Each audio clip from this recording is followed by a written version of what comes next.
नमस्ते बच्चों, आज हम 5th क्लास में 5वां पाठ पढ़ेंगे जिसका नाम है अनोखी सूझ। सबसे पहले अपन बात कर लेते हैं शब्दार्थों की। तो दानव, राक्षस, पक्ष, तरफ, प्रजापति, ब्रह्मा, संतान, औलाद, टेढ़ा प्रश्न, कठिन प्रश्न, आमंत्रित, न्योते गए या बुलाए गए, मिष्ठान यानी होता मिठाई, आज्ञा यानी आदेश, उपाय यानी तरकीब, टूट पड़ना। टूट पड़ना का मतलब जानते हो क्या होता है बच्चों? टूट पड़ना, किसी चीज़ पे अपन टूट पड़ते हैं। टूट पड़ना का मतलब एक तरह से ये कह लो झपटना, झपटना, झपटना, समझ गए आप? टूट पड़ना मतलब होता है झपटना, लपकना का मतलब पकड़ना, और चूर चूर होना का मतलब होता है बिखर जाना। तो बच्चों आज हम आपको एक छोटी सी कहानी सुनाएंगे, ध्यान से सुनना। बहुत पुराने ज़माने की बात है। उन दिनों देवताओं और दानवों में युद्ध होता रहता था। दोनों पक्ष मिल करके एक बार प्रजापति ब्रह्मा के पास में गए। वहाँ जाकर के बोले, मान्यवर, हम दोनों ही आपकी संतान हैं, बताइए हम दोनों में बुद्धि में कौन बड़ा है? दानव और देवता दोनों गए ब्रह्मा जी के पास और बोले कि बुद्धि में कौन बड़ा है? उनकी बात सुन करके प्रजापति मुस्कुराए, मन में सोचने लगे, अब मैं किसे बड़ा बताऊं? क्योंकि देवताओं को बताता हूँ तो दानव नाराज़ हो जाएंगे, और दानव को बताता हूँ तो देवता नाराज़ हो जाएंगे। तो बच्चों इस प्रकार कशमकश में रहे ब्रह्मा जी।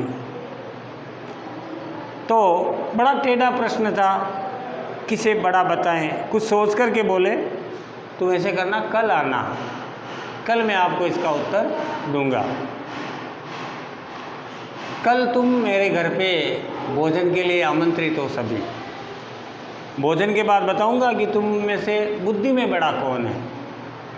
दूसरे दिन दोनों पक्ष भोजन के लिए पहुंच गए। दोनों को अलग अलग कमरों में बैठाया गया। वहाँ मिठाई से भरे हुए थाल रख दिए गए। प्रजापति दोनों दानवों के कमरे में गए और उनको कहा, आप भोजन करें, शर्त ये है कि आपको ये जो कोनी है इसको मोड़ना नहीं, बिना ऐसे कोनी को मोड़े हुए आपको भोजन करना है। इस प्रकार वापस सभी परेशान हो गए कि कोनी को मोड़े बगैर भोजन मुंह में कैसे डालें। प्रजापति की बात सुन करके सब परेशान हो गए। वे एक दूसरे का मुंह देखने लगे। समस्या है कि खाए तो कैसे खाए? कोनी भी नहीं मुड़नी चाहिए, भोजन भी नहीं बचना चाहिए, प्रजापति की आज्ञा का पालन भी होना चाहिए, क्योंकि ब्रह्मा जी ने कह दिया, इसका मतलब उसके बाद में आगे कुछ नहीं बचता बच्चों। तो देवताओं को भी बोल दिया कमरे में जाकर के कि आपको भी कोनी नहीं मोड़नी है और भोजन को खाना है। देवता सोच रहे हैं अब क्या करें, दानव सोच रहे हैं बड़ी परेशानी होगी। देवताओं ने एक उपाय सोचा बच्चों, कमरे में किवाड़ बंद कर दिए और देवता क्या हुए, आमने सामने बैठ गए और भोजन उठा के एक दूसरे को मुंह में दे रहे। सामने वाला उसको मुंह में दे रहा है, कोनी भी नहीं। और इस प्रकार लड्डू उठा उठा करके एक दूसरे के मुंह में देने लगे। कुछ देर बाद में सब लड्डू साफ हो गए, सारे लड्डू समाप्त हो गए। न हो हल्ला न कोई शोरगुल। देवताओं ने बड़ी ही शांतिपूर्ण भोजन कर लिया। दानव अपने कमरे में परेशान थे कि कोनी भी नहीं मोड़नी तो खाएंगे कैसे। तो उन्होंने क्या किया, ऊपर फेंक फेंक करके और नीचे मुंह लगाया। परीक्षा तो देनी थी, दिमाग उनका चला नहीं।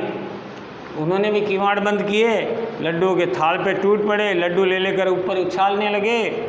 लड्डू जब नीचे आए तो मुंह खोल करके लपकते, लड्डू आधे ज़मीन पे गिरे, कुछ चूर चूर हो गए, कुछ मुंह पे गिरे, कुछ नाक पे गिरे, हा हू की आवाज़ें आने लगी, आपस में लड़ने और चिल्लाने लगे। सारी स्थिति स्पष्ट हो गई कि प्रजापति ब्रह्मा ने बोल दिया कि देखो भाई, देवताओं ने सब लड्डू खाए, किसी प्रकार का कोई कचरा नहीं बिखेरा, लड्डू नहीं बिखरे, एक भी लड्डू बिना बिखेरे हुए इन्होंने खा लिए। तो इसका मतलब देवता श्रेष्ठ है, बुद्धि में श्रेष्ठ है। जानते हो क्यों? क्योंकि उन्होंने सहकार की भावना से काम किया, एक दूसरे से मिल कर के काम किया। दानव आपस में मिले नहीं, वो खुद ही अपना अपना उठा के ऊपर फेंकने लगे। खुद ही खाओ और दूसरों को भी खिलाओ, जियो और जीने दो की भावना, यही थी विशेषता दानवों में, इसलिए उन्होंने अपनी बुद्धि से काम लिया। बच्चों, सूझबूझ उन्होंने दिखाई, पाठ का नाम है ना अनोखी सूझ।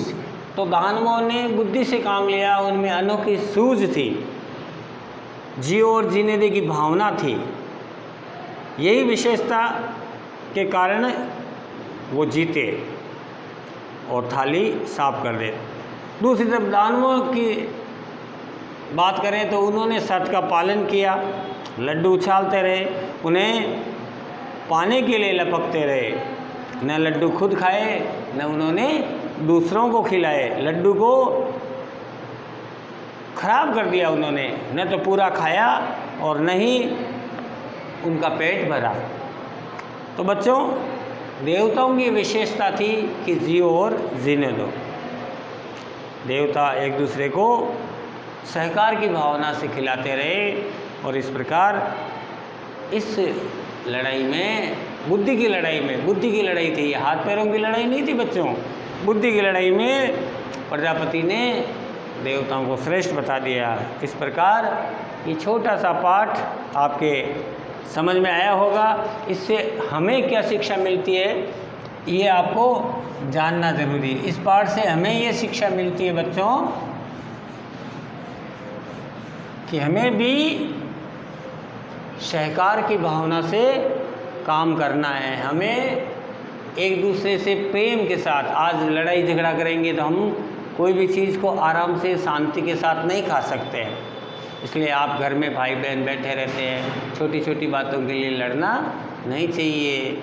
आज कोई भी चीज़ का बंटवारा करेंगे तो हो सकता है पूरा बंटवारा उसका समान रूप से नहीं हो, थोड़ी सी मान लो भाई के चली जाए ज़्यादा या बहन के चली जाए ज़्यादा या अपने आ जाए, तो हमें कभी भी झगड़ना नहीं चाहिए, क्योंकि आज हम उसको थोड़ा ज़्यादा देंगे तो कल आने वाले दिन में वो हमें प्रेम से ज़्यादा क्या पूरी भी दे सकता है। इसलिए ध्यान रखें बच्चों, अनोखी सूझ आपको रखनी है, देवता बनना है, दानव नहीं बनना है, ठीक है ना।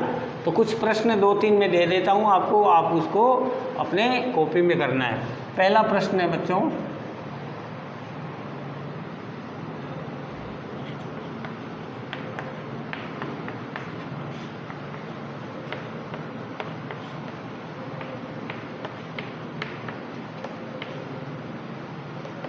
प्रजापति किसे कहा गया? उत्तर में आपको लिखना है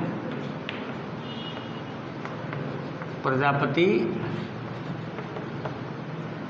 ब्रह्मा को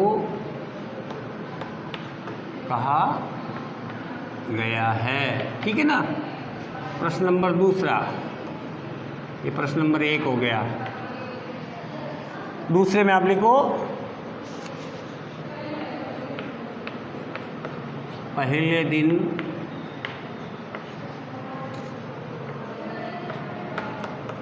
प्रजापति ने देवता और दानवों को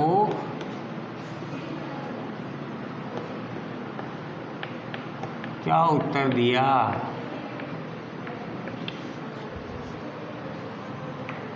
उत्तर में लिखो बच्चों, पहले दिन प्रजापति ने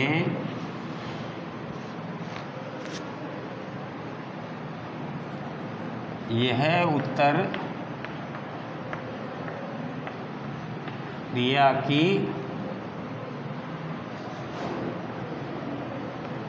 इस प्रश्न का उत्तर मैं आपको कल दूंगा। कल आप सभी मेरे घर पर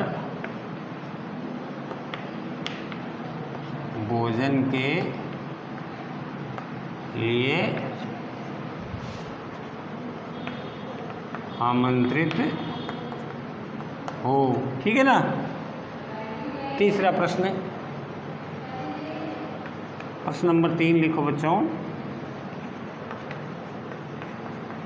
देवताओं और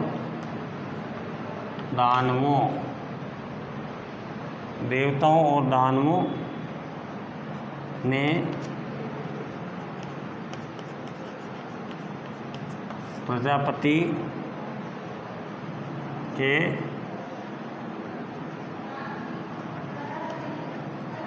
से क्या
इस पार्ट के 3 प्रश्न, बाकी के प्रश्न हम अगले वीडियो में आपको इस बोर्ड पे लिख करके कराएंगे। तब तक के लिए नमस्कार।